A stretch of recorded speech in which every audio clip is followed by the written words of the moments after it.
The next aspect to cultivate love for Allah subhanahu wa ta'ala that Ibn al-Qayyim rahimahullah ta'ala mentioned is safeguarding the heart from anything that obstructs its connection with Allah subhanahu wa ta'ala. To love Allah subhanahu wa ta'ala, you must distance your heart from anything that creates a barrier between the heart and Allah subhanahu wa ta'ala. You need to have a clean, pure heart in order to love Allah subhanahu wa ta'ala. Therefore, it's important to protect your heart from all harm, from flaws, from corruption, and anything that goes against what Allah subhanahu wa ta'ala loves. You should steer clear of anything that can damage your heart and push you away from Allah subhanahu wa ta'ala. Understand the issues you face. Diagnose your heart ailments so you can heal them. And consider it tawfiq from Allah subhanahu wa ta'ala that you're diagnosing your heart and that you know your heart ailments and that you're working on them. A diseased heart distances one from loving Allah subhanahu wa ta'ala, and it ruins one's dunya and akhirah. The Messenger sallallahu alayhi wasallam, the purest heart to ever beat, used to ask Allah subhanahu wa ta'ala for a sound heart.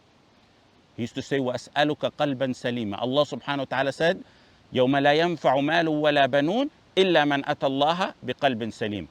When the importance of the heart is mentioned, some tend to think that deeds have nothing to do with ibadah, or they diminish their importance. Some go to the extent of saying, all that matters is what's in my heart.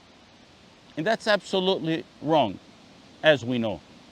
If one truly had iman, in love of Allah subhanahu wa ta'ala, in love of the Messenger sallallahu alayhi wa sallam in his heart, it would show in one's deeds and actions. Like the hadith in Sahih Muslim, إِنَّ اللَّهَ لَا يَنْظُرُ إِلَى صُوَرِكُمْ وَأَمْوَالِكُمْ وَلَكِنْ يَنْظُرُ إِلَى قُلُوبِكُمْ وَأَعْمَالِكُمْ.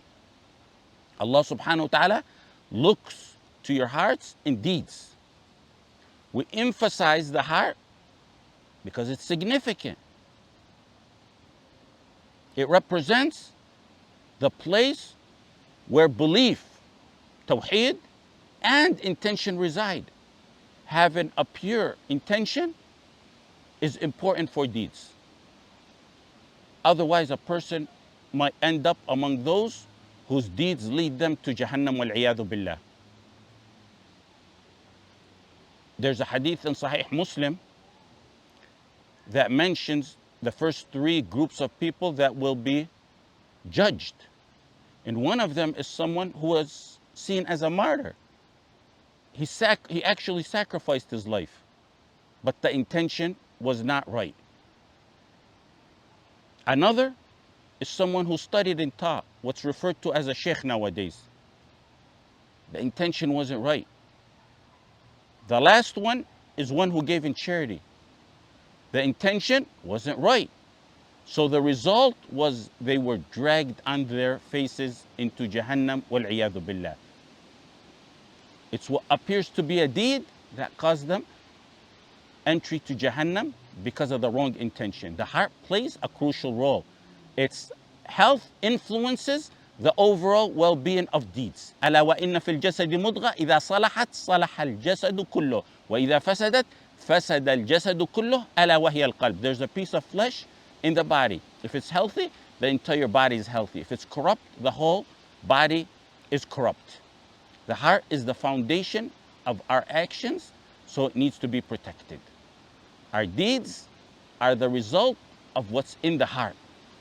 In addition to the intention residing in the heart, Tawheed, as I said, also resides in the heart.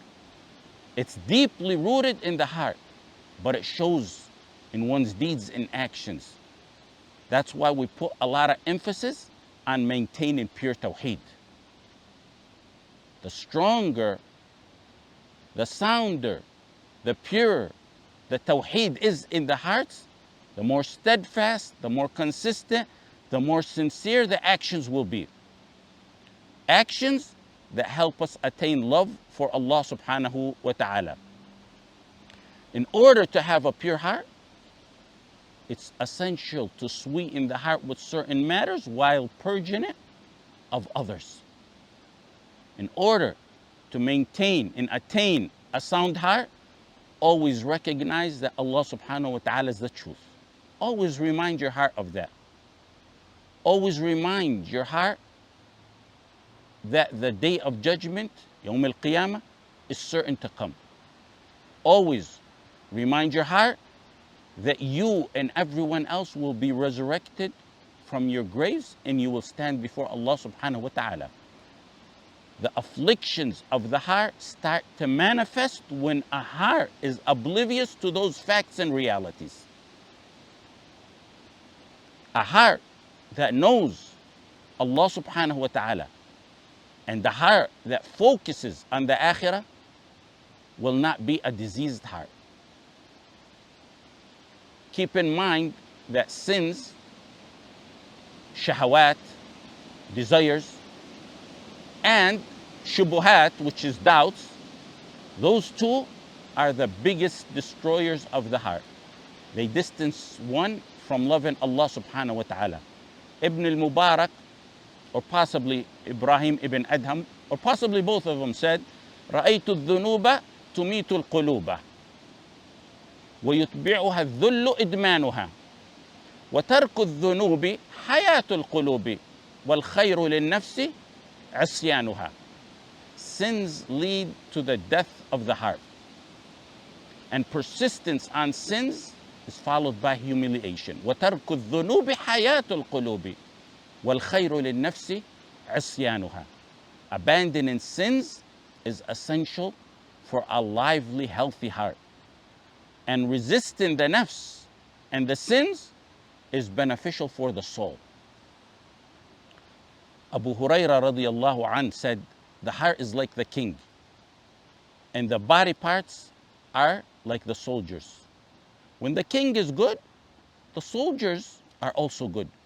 When the heart is corrupt, the soldiers become corrupt as well. The limbs, the actions, the deeds become corrupt as well. Sins and doubts are wounds to the heart, and some of those wounds can kill. They create a thick barrier that blocks one from guidance and from goodness and from loving Allah subhanahu wa ta'ala. To discourage someone from smoking, what do they usually do? They'll bring a picture of heart and lungs, or they'll actually show them a heart and lungs that have been harmed and damaged by smoking. That way they can really understand the impact smoking has on their body. If a sinner was able to see the black spots on the heart from the effect of his sins, he would know that there's no illness worse than sins. Sins upon sins continue to weaken the heart until they eventually kill it. إن العبد إذا أخطأ خطيئة نكتت في قلبه نكتة سوداء. When someone experiences even a little bit of pain, they quickly go to the doctor. However, not many people think about the impact of sins or doubts on their hearts and how they darken it. Black spots on the heart from sins weakens a person's journey towards loving Allah subhanahu wa ta'ala. They may even become a barrier. They may cause that person to stumble on the path of loving Allah subhanahu wa ta'ala, or to hinder it, or to halt it completely. Sometimes the black spots on the heart can be so extensive that they may even turn one away from the path of Allah subhanahu wa ta'ala completely. That's disastrous. Failing to purify the heart and freeing it from what obstructs its connection with Allah subhanahu wa ta'ala will cause you to drift away from Allah subhanahu wa ta'ala, making it tough to get back on the path of loving Allah subhanahu wa ta'ala. The sister disease of sins of desires is shubuhat, doubts. Both lead to the violation of the limbs, and both distance one from loving Allah subhanahu wa ta'ala. The hearts are fragile, in shubuhat are deceiving. And that's why Ibn Taymiyyah advised the student, Ibn al-Qayyim, not to allow his heart to absorb doubts like a sponge. He told him to treat his heart like a solid glass bottle. How so? A solid glass bottle, you see through it. You let the doubts pass over the surface of the glass without settling in. If one's not alert, the heart will absorb the doubts that come its way. And the heart will become a sanctuary of nothing but doubts. Instead of yaqeen in the hearts, as it should be, now it's all doubts. The Quran is the best cure to both the shubuhat and the shahawat and other ailments as well. The undeniable proofs in the Quran distinguish the truth from falsehood, and it eliminates shubuhat that can corrupt the heart.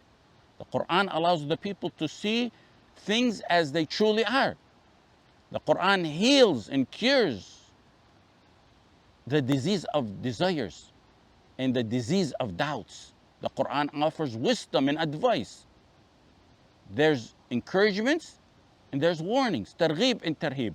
The Quran urges people to focus less on worldly matters and more on the akhirah. The stories and parables of the Quran are a valuable lesson that inspire a healthy heart by teaching what benefits one in dunya and in akhirah. The stories and parables of the Quran help one turn away from everything harmful, and it leads one to a pure heart that loves Allah subhanahu wa ta'ala and what's right, and to dislike what's wrong. The bottom line is, in order to love Allah subhanahu wa ta'ala, you must work on a pure heart that distances your heart from anything that creates a barrier between the heart and Allah subhanahu wa ta'ala. And I'll conclude with a statement by Ibn Taymiyyah, rahimahullah ta'ala. Ibn Taymiyyah on this matter said, loving Allah subhanahu wa ta'ala and filling the heart with love of Allah subhanahu wa ta'ala is the mightiest path to a sound, pure heart. Wala in bara, loving what Allah subhanahu wa ta'ala loves, hating what Allah subhanahu wa ta'ala hates. With that statement, you'll come to the conclusion that loving Allah subhanahu wa ta'ala and purifying the heart are two aspects that nurture one another. It's similar to what I said about nawafil. It's like a reciprocal relationship in which each one bolsters and improves the other. The more a person fills his heart with love for Allah subhanahu wa ta'ala, the purer their heart will be. The more one purifies his heart and works on it, the more the love for Allah subhanahu wa ta'ala increases.